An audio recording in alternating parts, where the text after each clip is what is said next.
Hi hello അസ്സലാമലൈക്കും welcome back to my channel. എന്തെല്ലാം വിശേഷം? എല്ലാവർക്കും സുഖമാണെന്ന് വിശ്വസിക്കുന്നു. അപ്പോൾ ഞാൻ ഇന്ന് വന്നിട്ടുള്ള നല്ല പ്ലഫി ആയിട്ടുള്ള ഒരു പൂരിയും അതും ഒട്ടും എണ്ണ കുടിക്കാത്തൊരു പൂരിയുടെ റെസിപ്പിയാണ് കേട്ടോ. പിന്നെ അതിൻ്റെ കൂടെ തന്നെ കഴിക്കാൻ പറ്റിയൊരു മസാലക്കറിയുടെയും റെസിപ്പിയാണ്. അപ്പോൾ ഈ സമയത്ത് എൻ്റെ വീഡിയോ ആദ്യമായിട്ട് കാണുന്നവരുണ്ടെങ്കിൽ ഒന്ന് സബ്സ്ക്രൈബ് ചെയ്ത് സപ്പോർട്ടും ചെയ്യണേ. വീഡിയോ സ്കിപ്പ് ചെയ്യാതെ തന്നെ കാണാൻ ശ്രമിക്കുക കേട്ടോ. അപ്പോൾ ഞാനിവിടെ ഒരു പാത്രം എടുത്ത് വെച്ചിട്ടുണ്ട്. ആ പാത്രത്തിലേക്ക് നമുക്ക് 2 കപ്പ് ഗോതമ്പ് പൊടിയാണ് ഇട്ട് കൊടുക്കുന്നത്. അതേ കപ്പിൽ ഒരു 1/2 കപ്പ് മൈദപ്പൊടിയും ചേർക്കുന്നുണ്ട്.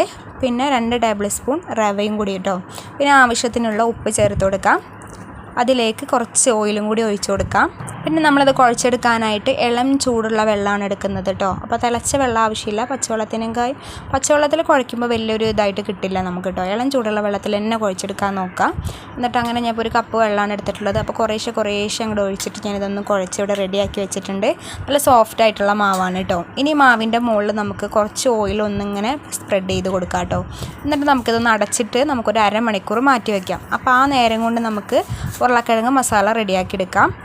അപ്പോൾ അതിന് വേണ്ടിയിട്ട് ഞാൻ കുക്കറിൽ 2 ഉരുളക്കിഴങ്ങാണ് കേട്ടോ വിസിലടിച്ചെടുത്തിട്ടുള്ളത്. അപ്പോൾ ഉപ്പ് ചേർത്തതിന് ശേഷമാണ് ഞാനത് വേവിച്ചെടുത്തിട്ടുള്ളത്.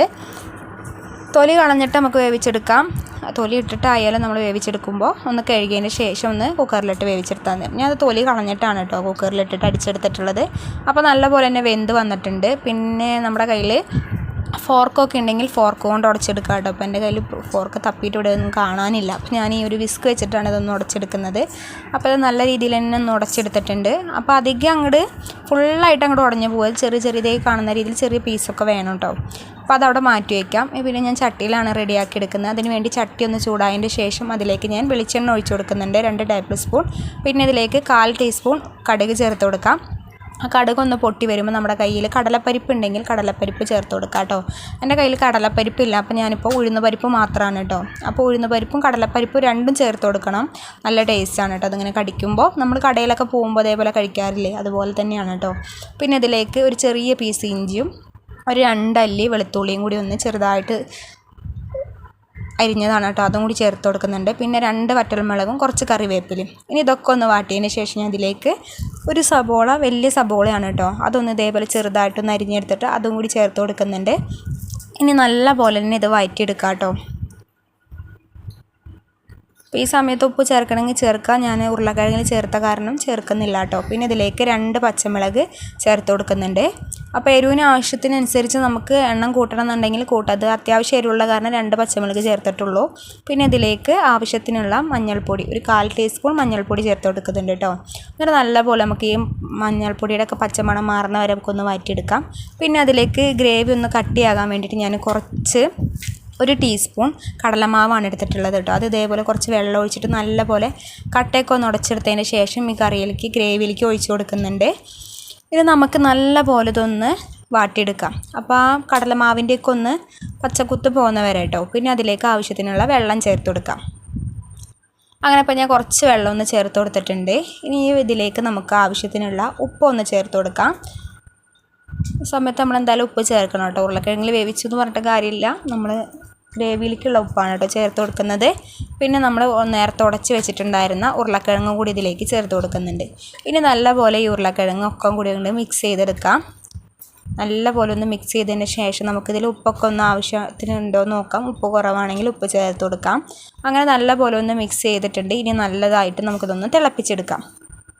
ഇപ്പോൾ അതേ നല്ല രീതിയിലൊന്ന് തിളച്ച് വന്നിട്ടുണ്ട്. ഇനി നമുക്കിതിലേക്ക് കുറച്ച് മല്ലിയില ഒന്ന് ഇട്ട് കൊടുക്കാം കേട്ടോ. അപ്പോൾ ഞാൻ അതിൻ്റെ മുകളിലായിട്ട് കുറച്ച് മല്ലിയില ഇട്ട് കൊടുക്കുന്നുണ്ട്. മല്ലിയില ഇട്ട് കൊടുക്കാൻ നല്ല ടേസ്റ്റാണ് കേട്ടോ. അപ്പോൾ അങ്ങനെ മല്ലിയിലൊക്കെ ഒന്ന് ഇട്ട് ഇപ്പോൾ അതേ കറിയൊക്കെ നല്ലപോലെ തിളച്ച് വന്നിട്ടുണ്ട്. ഇനി നമുക്ക് ഗ്യാസ് ഒന്ന് ഓഫ് ചെയ്തിട്ട് ഇതവിടെ മാറ്റി വയ്ക്കാം. അപ്പോഴേക്കും ഞാൻ ഇതവിടെ പൂരിക്കുള്ള മാവെന്നൊക്കെ ഇതേപോലെ ചെറിയ ബോൾസാക്കി അവിടെ മാറ്റി വെച്ചിട്ടുണ്ട്. ഞാനിപ്പോൾ പ്രസ്സിലാണ് കേട്ടോ റെഡിയാക്കി എടുക്കുന്നത്. അപ്പോൾ ഞാൻ പ്രസ്സിൽ ഇതേപോലെ ഒരു ഷീറ്റ് വെച്ചിട്ടാണ് റെഡിയാക്കി എടുക്കുന്നത്, അല്ലെങ്കിൽ അതിൽ ഒട്ടി പിടിക്കും കേട്ടോ. എന്നിട്ട് ആ ഷീറ്റിൽ കുറച്ച് എണ്ണ ഒന്നാക്കി കൊടുത്തതിന് ശേഷം ഇതേപോലെ ചെറിയ ബോൾസ് എടുത്തിട്ട് ഞാൻ ഇതേപോലെ ഒന്ന് പരത്തി എടുക്കുന്നുണ്ട്. അപ്പോൾ ഈ പരത്തി എടുക്കുന്ന സമയത്ത് അധികം അങ്ങോട്ട് നൈസാകാനും പാടില്ല, എന്നാൽ നല്ല കട്ടിയും പാടുന്നില്ല. ഈ രീതിയിൽ വേണം കേട്ടോ നമ്മളൊന്ന് പരത്തി എടുക്കാനായിട്ട്. അപ്പോൾ അങ്ങനെ ഇതേ മാവക്ക് ഞാനങ്ങനെ ഒരു ഉരുള അങ്ങനെ പരത്തിയെടുത്തിട്ടുണ്ട്. അപ്പോൾ എണ്ണയൊക്കെ നല്ല പോലെ ഒന്ന് ചൂടായി വന്നിട്ടുണ്ട് കേട്ടോ.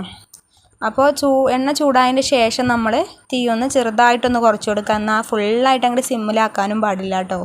എന്നിട്ട് ഇതേ ഇങ്ങനെ പൂരിയിൽ ഇട്ട് കൊടുത്ത് ഇപ്പോൾ 2 സൈഡും ഒന്ന് വേവിച്ചെടുത്തിട്ടുണ്ട് കേട്ടോ. അങ്ങനെ ഇപ്പോൾ ബാക്കിയുള്ള പൂരിയും കൂടി ഞാനൊന്ന് റെഡിയാക്കി എടുക്കുന്നുണ്ട്. അപ്പോൾ എണ്ണയിൽ ഇട്ടതിന് ശേഷം നമ്മളിങ്ങനെ നടുവിലൊന്ന് പ്രസ് ചെയ്ത് കൊടുക്കുകയാണെന്നുണ്ടെങ്കിൽ നല്ലപോലെ തന്നെ വീർത്തി വരും കേട്ടോ പൂരി. അല്ലെങ്കിൽ കുറച്ച് എണ്ണ നമ്മൾ അതിൻ്റെ മുകളിൽ ഇങ്ങനെ കോരി കോരി ഒഴിച്ച് കൊടുത്താലും മതി കേട്ടോ. അപ്പോൾ അത് ബാക്കിയുള്ള പൂരിയും കൂടി ഞാനങ്ങനെ റെഡിയാക്കി എടുത്തിട്ടുണ്ട് കേട്ടോ. അപ്പോൾ ഒട്ടും തന്നെ എണ്ണ കുടിക്കാത്ത നല്ലൊരു പൂരിയാണ്. അപ്പോൾ ഇതുപോലെ ട്രൈ ചെയ്ത് നോക്കാത്തവരുണ്ടെങ്കിൽ എന്തായാലും മസ്റ്റായിട്ട് ട്രൈ ചെയ്ത് നോക്കുക. അപ്പോൾ എൻ്റെ വീഡിയോ ഇഷ്ടപ്പെട്ടെങ്കിൽ ലൈക്ക് ചെയ്യാനും കമൻറ്റ് ചെയ്യാനും ഒന്നും മറക്കരുത് കേട്ടോ. അപ്പോൾ ഇൻഷാ അല്ലാഹ് അടുത്ത ദിവസം നല്ലൊരു റെസിപ്പി ആയിട്ട് വീണ്ടും വരാം. അപ്പോൾ ടാറ്റാ ബൈ ബൈ അസ്സലാമു അലൈക്കും.